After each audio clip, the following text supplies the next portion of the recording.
Ще ви демонстрирам техника за едноколонно връзване, или с други думи връзване на един крайник, или крайник към нещо заедно, като един сноп.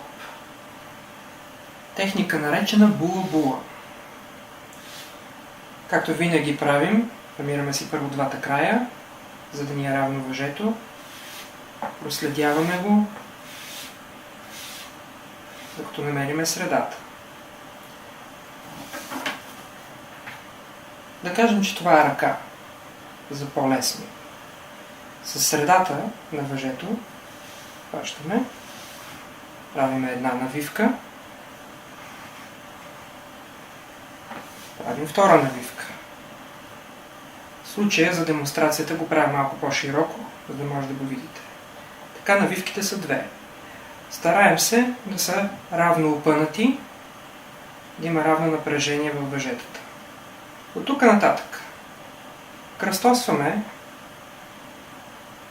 късия и дългия край и с късия минаваме отдолу. И става това. От тук нататък можем да направим следното. Правим един квадратен възел. Важното е да го завършим с усукан възел. Или да го усучим така. Изпъваме късия край, сваляме дългия край додолу. След това изпъваме дългия край и го стягаме добре. Сега вече това въже може да носи тежест, без да се затегне около крайника.